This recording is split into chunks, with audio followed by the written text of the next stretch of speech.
¿Qué te parece lo escuchado, Carlos? Bueno, tiendo a coincidir. En Estados Unidos tampoco se permite que las Fuerzas Armadas participen de la represión de desórdenes internos, ¿no es cierto? Nuestra legislación es muy parecida en ese sentido, pero los norteamericanos, mostrando otra vez el doble estándar típico, están disgustados porque nosotros tengamos esa limitación constitucional por la cual nuestros militares no pueden participar de tareas policiales. Y quisieran que nosotros revirtiéramos este punto de vista, ¿no es cierto? Mientras ellos han adoptado la misma tesitura que nosotros. Imagínate lo que entraban en otras épocas, ¿no? Bueno, esto es típico, claro. Es decir, mira, Estados Unidos tiene espías en todas partes del mundo. Es seguro que tiene espías en la Argentina. Y seguro que, por ejemplo, tiene espías en la selva misionera que están haciendo el seguimiento de árabes a los que ellos sospechan de tener conexiones con el financiamiento del terrorismo en otras partes del mundo. Ahora, uno de esos muchachos se puede perder en la selva. Para encontrar su camino necesita el último modelo de GPS. Y al último modelo de GPS hay que hacérselo llegar de alguna manera. O entra por la frontera boliviana, o entra en una valija diplomática, siempre va a entrar de contrabando. Entonces, si ellos estaban diciendo la verdad cuando dijeron no queremos que esta valija se abra a cielo abierto porque peligra la seguridad de los Estados Unidos, es porque por medio de un satélite espía otros países podían llegar a captar un instrumento tecnológicamente muy avanzado que estaban haciendo llegar a su gente. Digamos, esto no necesariamente es así, es una conjetura, pero, digamos, no seamos inocentes. Ellos tienen espías en todos los países del mundo y a esos espías hay que abastecerlos, los sobres super secretos. Bueno, hay que hacerles llegar instrucciones. ¿Cuál es la forma más expeditiva, la más fácil? A través de una valija diplomática. Suele ser más seguro, si hay complacencia de las autoridades, que un contrabando a través de una frontera poco protegida. Déjame, Carlos, ver qué dicen en el Twitter nuestros amigos. Hay muchísimos tweets con respecto al tema que estamos tratando ahora en @BDLVictorHugo. Uno, por ejemplo, de Eduardo Sigal dice: cuando uno va a Estados Unidos, lo revisan, le sacan los zapatos, etcétera. En otros países piensan que pueden hacer lo que quieren, hay que poner límites, dice por un lado. Hay más. Hubergia tuiteó: la herida del gobierno por la exclusión en la gira de Obama. No se puede subsanar yendo el canciller a inspeccionar un avión. Bueno, y tengo más. Por otro lado, Eduardo Sigal tuiteó: en Argentina los políticos opositores no pueden pensar en soberanía y dignidad, solo piensan en ser sumisos con los poderosos. Y agrega Diego Guelar: hay que diferenciar infracción aduanera de conflicto diplomático. Podría haberse manejado el tema de forma diferente. Claro, si los americanos se abrían la valija no había conflicto diplomático de ninguna especie, no tenían que llamar al embajador ni nada. Pero son reincidentes, les gusta pasar a como dé lugar por todos los sitios porque ellos sienten que son los dueños del mundo. Y de vez en cuando hay que decirles: mire, ustedes eran muy poderosos y todo, pero acá tenemos criterios de elemental dignidad. Te quiero acompañar en una animación, Carlos, que hemos preparado para hacer un poco de historia en este tipo de comportamientos que se dan en la relación con el gran país del norte. Las relaciones bilaterales entre la Argentina y los Estados Unidos han dejado algunos eslogans y frases célebres. En 1946, el embajador norteamericano Sproul Braden fue el principal operador político que diseñó la conocida Unión Democrática, una alianza electoral que reunía a la Unión Industrial Argentina, la Sociedad Rural, la Unión Cívica Radical, además del Partido Conservador y parte del socialismo y del Partido Comunista. El objetivo de esta alianza era uno solo: vencer a Perón en las elecciones de febrero. Perón no tardó en crear el famoso eslogan de campaña: Braden o Perón. Durante la última dictadura se envió al país una comisión de derechos humanos impulsada por el presidente Jimmy Carter. Los militares argentinos reaccionaron mandando a imprimir 250.000 calcomanías con el eslogan: los argentinos somos derechos y humanos. En 1982, durante el conflicto de las Malvinas, Estados Unidos ofició como mediador entre la Argentina y Gran Bretaña. La revista Humor ilustró la parcialidad norteamericana, mostrando al canciller argentino Nicanor Costa Méndez sorprendido al encontrar a Margaret Thatcher en la cama con el canciller yanqui Alexander Hay. Y acaso inspirado en aquella tapa, en los años 90, el entonces canciller Guido Di Tella acuñó la frase tristemente célebre de las relaciones carnales para explicitar el alineamiento automático argentino con las políticas de Washington. En el 2005, Néstor Kirchner rompió estas relaciones utilizando la Cumbre de las Américas en Mar del Plata para desactivar el ALCA promovido por la gestión Bush. Bueno, es una síntesis muy apretada.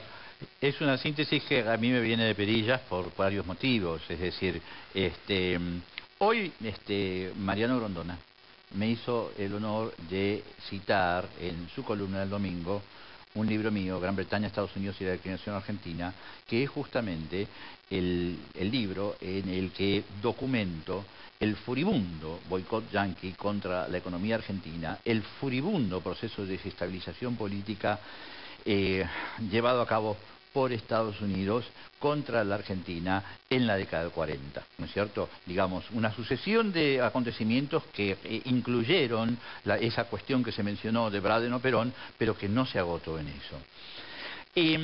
Yo creo que el estudio de este periodo, a través de los documentos que ellos con todo cinismo abren al público 30 años más tarde, es sumamente útil. En primer lugar, porque efectivamente documenta la arrogancia del gran poder, ¿no es cierto?, por un lado. Por otro lado, Víctor Hugo, voy a decir algo que es un poquitito contracultural en el contexto de este programa, ¿no? Y es lo siguiente. A veces, conociendo la arrogancia del gran poder, sabiendo el daño siniestro que nos hicieron los yanquis, porque realmente destruyeron las posibilidades que tenía la Argentina en esa época, hay que aprender algo sobre el valor de la prudencia. La Argentina en la década del 40 cometió imprudencias. Estados Unidos cometió atropellos. Muchas veces he dicho que tenemos que tratar de llevarnos bien con Estados Unidos.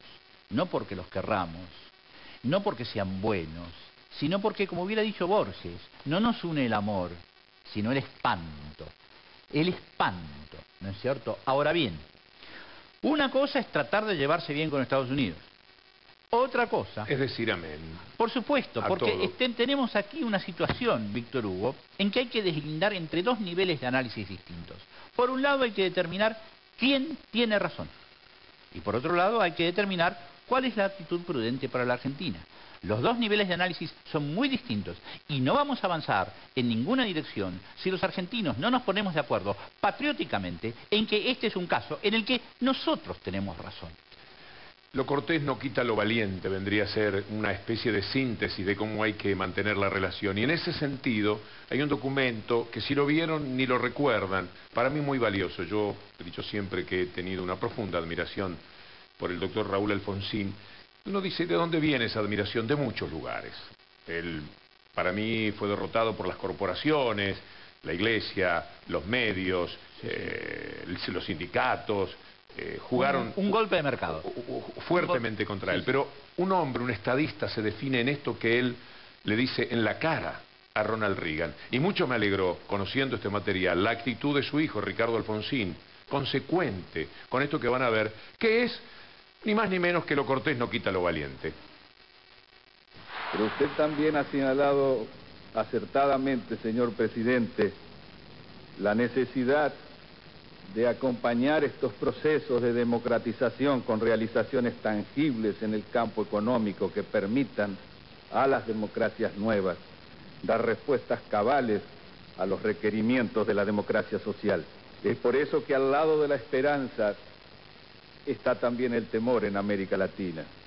El temor que nace de comprender que hay expectativas insatisfechas en nuestros pueblos, que las democracias han heredado cargas muy pesadas en el orden económico, que una deuda que en mi país casi llega a los 50.000 millones de dólares y en América Latina en su conjunto está alrededor de los 400.000 millones de dólares, conspira contra nuestra posibilidad de desarrollo, de crecimiento y de justicia.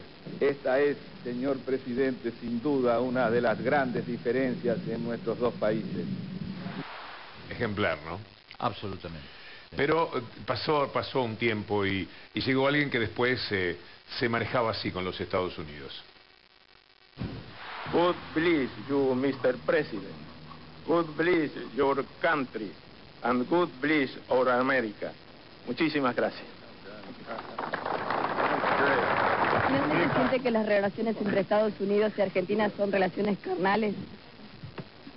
Son carnalísimas, la verdad. Ya tienen título. ¿Quién es el activo y quién es el pasivo en esta relación? Bueno, esa pregunta es realmente imbécil. Y lo digo mostrando irritación. Porque me parece que una frase tomada fuera de contexto termina en una cosa que por ahí puede parecer bochornoso. El sentido que yo creo que puede tener esa frase, sobre todo dicha o recordada hoy, es que las relaciones eran muy malas y ahora son muy buenas. Y no el detalle de las relaciones o la tecnología de las relaciones. Crisis en la embajada. A Chick se le había escapado la tortuga y entró en acción el ejército de seguridad que lo rodea con un despliegue tipo guerra del Golfo. También hubo fuerzas argentinas en la búsqueda. Fueron días de incertidumbre. Sí, pero vengo de la grave anunciar que encontraron la tortuga. ¿Se la había perdido? Encontraron con asistencia, es otro, como se dice, beneficio, otro fruto de las relaciones carnales. Insistía con lo de relaciones carnales.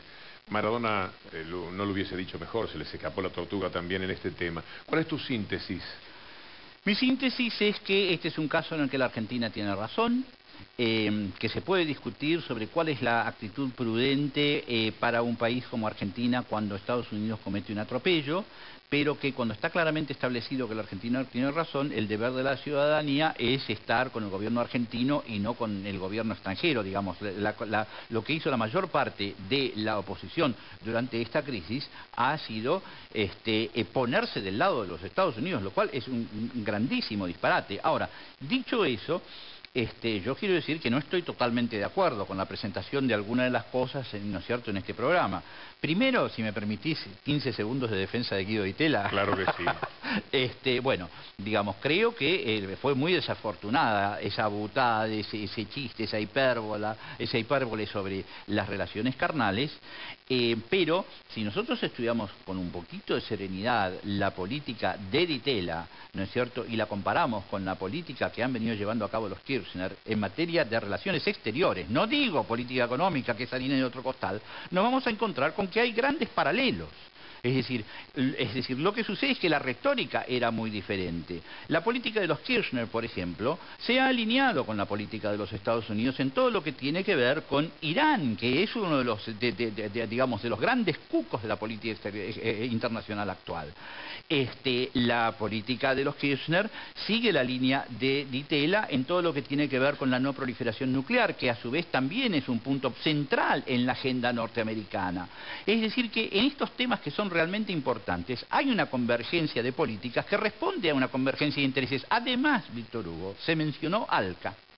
Y yo quiero remarcar que Mercosur nació con Menem. No quiero hablar bien de Menem, porque la política económica de Menem vació a la Argentina y la arruinó. Y es indefendible. Pero Mercosur nació con Menem. Pero Mercosur nació con Menem. Y además, como la estructura de la política exterior de Menem y Di Tella estaba, digamos, tenía dos patas. Una, la alianza con Estados Unidos, que es más o menos lo que acabo de decir. Otra, la alianza con Brasil, a través de Mercosur. Y precisamente porque existía esa alianza con Brasil, ni Menem ni Di Tella jamás apoyaron al ALCA. Nosotros rechazamos al ALCA en la década del 90 y después lo seguimos rechazando. Entonces, digamos, en estas cuestiones fundamentales hay bastantes similitudes. La retórica, por supuesto, es completamente diferente. La metáfora de relaciones carnales, absurda y ridícula. Pero, digamos, y lo que es definitivamente un crimen de lesa patria es darle la razón a Estados Unidos en una crisis como esta. Carlos Escudé, valoro muchísimo que nos hayas acompañado. Me sentí protegido para lo que íbamos diciendo en el programa por tu conocimiento. Muchas gracias. Te agradezco mucho la invitación, Víctor Hugo.